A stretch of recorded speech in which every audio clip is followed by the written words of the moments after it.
ये सब मनुष्य इस देह को प्राप्त करके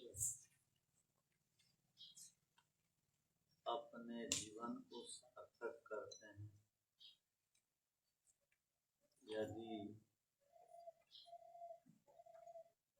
ये वेद से संबंधित मार्ग में गति करते हैं।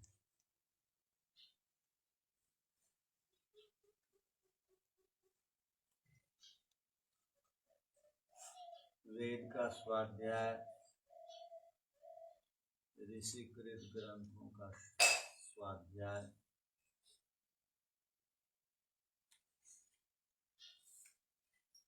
तथा ऋषिकृत ग्रंथों में लिखी गई बातों को जो श्रवण करते हैं, मनन करते हैं और उसको ग्रहण करने के लिए निर्णय लेते हैं, जिसको निधिध्यासन कहा जाता है। और उसी प्रकार का अपना जब वो व्यवहार करते हैं, जिसको साक्षात्कार कहते हैं, तो उनका मनुष्य जन्म को प्राप्त करना सार्थक होता है।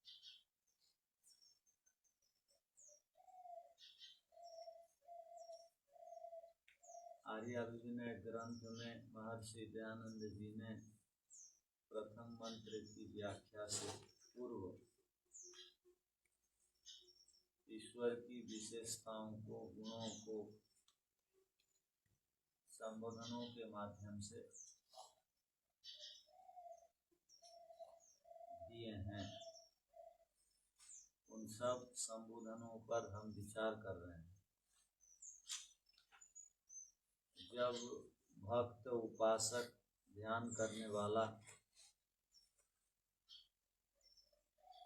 ईश्वर के अनेक गुणों को जानता है, विशेषताओं को समझता है,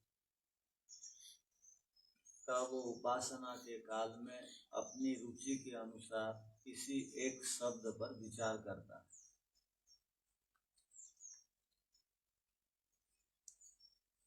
परमात्मा के अनंत गुण कर्म स्वभाव है। उपासना के काल में सभी शब्दों को तो नहीं लाया जा सकता। विचार के क्षेत्र में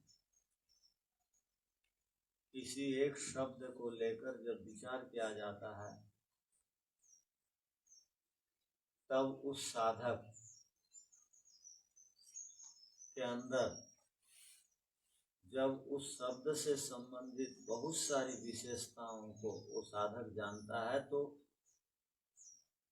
उसकी प्रीति, साधक की श्रद्धा ईश्वर की ओर बढ़ती है। जैसे आज क्रम प्राप्त हम हे संतति पालक शब्द पर विचार करेंगे। ईश्वर को संतति पालक कहा गया।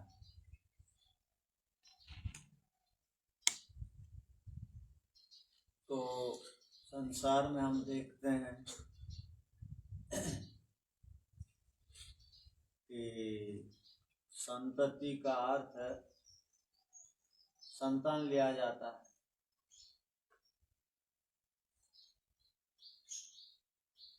और पालक का अर्थ रक्षा करने वाला। हम धातु पढ़ते हैं, ये दोनों शब्द दो धातुओं से बने। संतति, संतान शब्द तनु विस्तारे धातु से बनता है और पालक शब्द पाल रक्षण धातु से बनता है। पाल माने पालक, माने रक्षा करने वाला।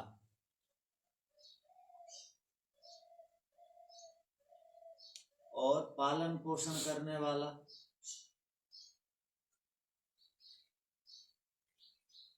तो रक्षा में सब आ जाते हैं। तो पालन करने वाला। अब संतति का अर्थ संतान, संतान का अर्थ तनु विस्तार, जो वंश को बढ़ाने वाली है उसको संतान बोलते हैं। जो वंश की परंपरा को, कुल की परंपरा को, प्रजा को बढ़ाती है उसको संतान